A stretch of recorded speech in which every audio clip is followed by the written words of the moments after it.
Bon, on va faire l'ouverture parce qu'il est 15h29, donc 19 février. Ok, je vous montre un peu ce que je vois là. Ici, donc on est descendant, une résistance ici, un POC ici. Là, j'ai fait deux petits trades, vous voyez les flèches là, en montant, les tout petits trades. Et puis, hop, c'est reparti tout de suite vers le bas. Voilà, j'ai fait 6,50 $ et 3,50 $. Et bah, on va voir ce que ça donne à l'ouverture. Voilà, donc l'ouverture en général c'est assez volatile, donc je surveille pas mal le 15 minutes pour voir un peu l'orientation vraiment générale que ça prend. Et puis je surveille le 1000 tick aussi. Voilà, c'est parti. Bon, on voit que ça part à la baisse hein, tout de suite là. Ça ouvre en descendant. Il faut pas être pressé sur les ouvertures parce qu'en général il y a de la bagarre acheteur-vendeur. De la bagarre logarithmique, on va dire, parce que il y a les outils hein, aussi derrière, les machines qui tournent. Et ça, c'est une multique que je vous montre. Voilà, on voit bien que là, il y a de l'acheteur qui rentre. Vous avez vu du vert là qui est arrivé, c'est ça là. Hop. Donc, on voit bien que la MM200, la multique est descendante.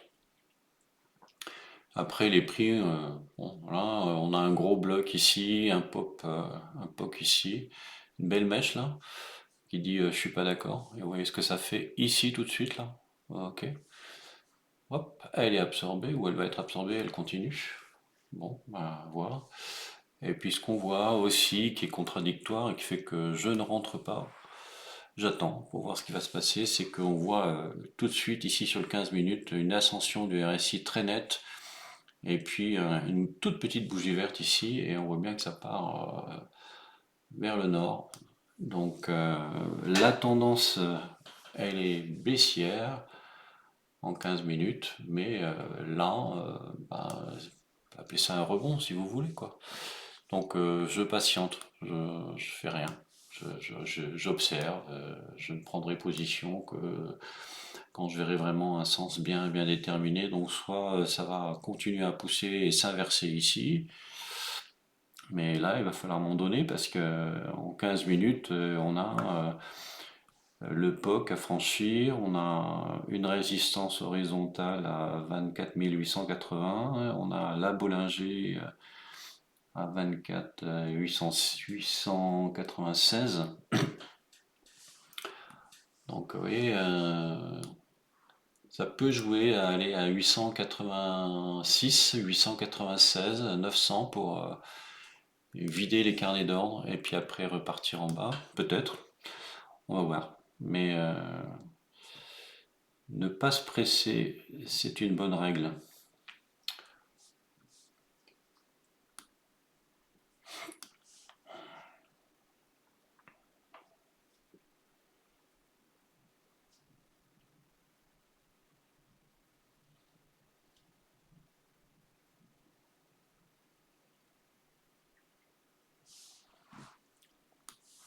Je vous remontre celle-ci quand même parce qu'elle est importante. Ce que je vous disais, un POC ici qui sert de blocage et qui a bloqué pas mal ici sur cette résistance. Ici, ça a franchi, c'est redescendu, ça a franchi, ça a descendu. Donc un jeu. Ici, une résistance court terme. Une MM20 ici qui a bloqué les prix. Je bloque ici, je bloque ici, je bloque ici, je bloque ici. Là, je dépasse, je vais chercher la deuxième résistance, je me suis rejeté à nouveau. Et là, j'essaye de jouer, de forcer. Voilà. Après, MM50, une autre résistance ici. C'est pour ça que je vous dis, vous voyez, 881, 897. Et ici, une autre marche d'escalier, 911. Moi, si ça vient dans ce coin-là, je serais assez partant pour vendre. Là, j'ai peur qu'il nous fasse un truc ici et puis qu'il rebondisse. Bon, il a fait une mèche en dessous de la Bollinger inférieure, mais pour l'instant, la Bollinger ne s'ouvre pas en 15 minutes. Et elle n'a pas franchement choisi son sens.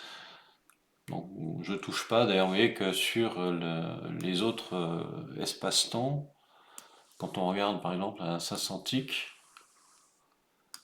on regarde brutalement, on dit tiens c'est un range. Ok, je trade pas un range entre 881 et 820. Ça fait 60 de marge. Si d'un seul coup ça se déclenche en début de séance à toute vitesse, ça peut faire 60 points d'un coup, il n'y a pas de problème. Donc trop dangereux.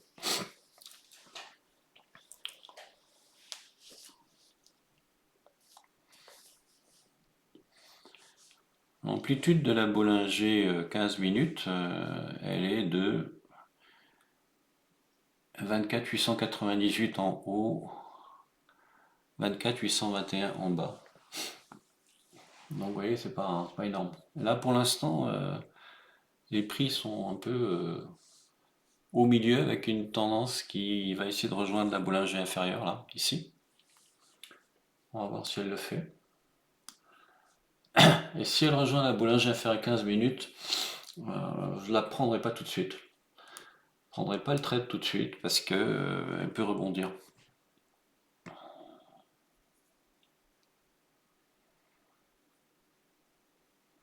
On rappelle que, de mon point de vue, hein, il vaut mieux prendre des positions avec plusieurs éléments. Bon alors, ok, ça descend, ok. Donc on va chercher, là on a passé la Bollinger et on plombe. Ok, très bien. Et bam. Il faut avoir plusieurs arguments et plusieurs éléments pour prendre une position. On ne prend pas des positions que sur les prix, que sur des résistances, etc. C'est pas comme ça que ça se passe. On a vu le gap là? Joli gap, ça a été assez violent. Ça démontre la détermination pour aller en bas.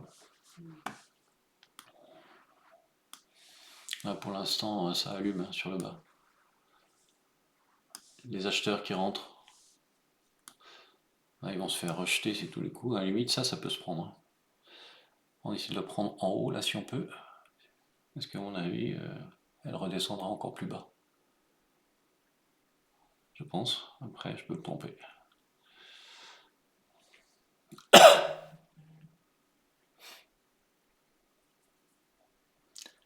La difficulté, c'est de savoir jusqu'où ça monte pour s'inverser.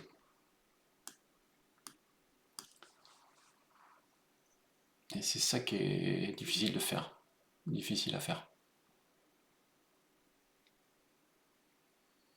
Aïe, j'ai bien fait de pas le prendre. J'étais prêt, hein. Pas loin. Pas loin de la prise de la vente.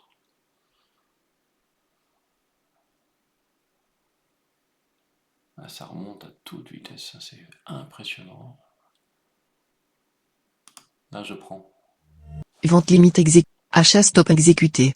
Ah, je me suis fait Sortie sortir. avec perte. Ça n'a pas duré longtemps, hein.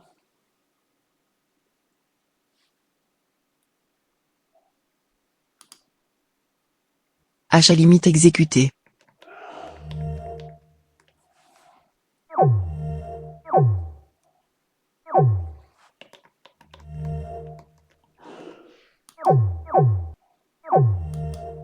Vente au marché exécuté. Sortie avec gain.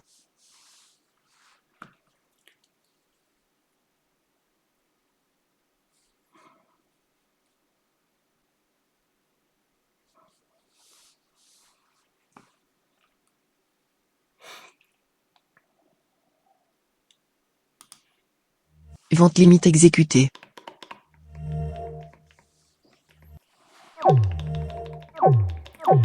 Faut avoir le courage. Faut avoir du courage. Je suis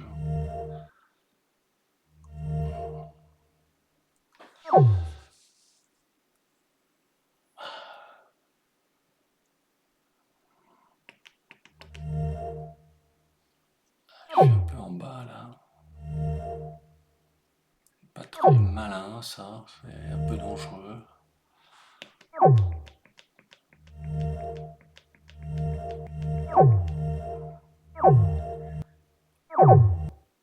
Je joue la baisse, hein. mais elle n'a pas l'air. Elle n'a pas l'air de vouloir, hein.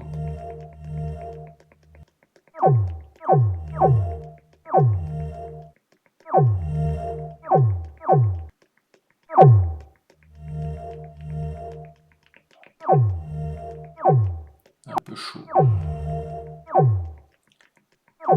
Je me suis fait prendre un contre.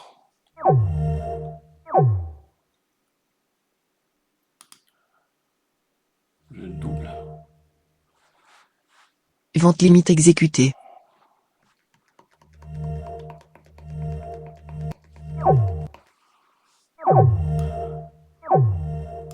J'ai doublé la mise. Très dangereux. Très dangereux. Très dangereux, mais ça peut par contre être très Achat limite bénéfice. exécuté. Voilà. C'est beau, Sortie c'est avec beau, c'est gain. beau. Achat au marché exécuté. Voilà. Sortie Joli. avec gain. 36 $, 23 $, 53 $.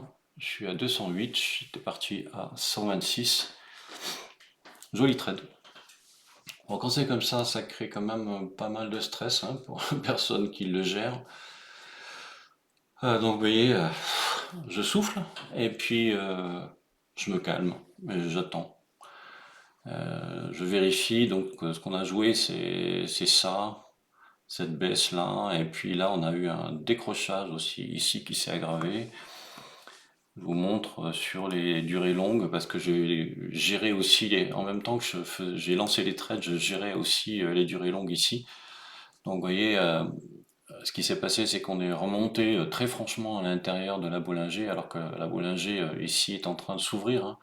Donc c'est un signe de descente avec un trou ici qui est favorable. J'ai chargé ici, voilà. Non, j'ai chargé ici. Et puis j'ai chargé une deuxième fois ici et j'ai revendu en dessous.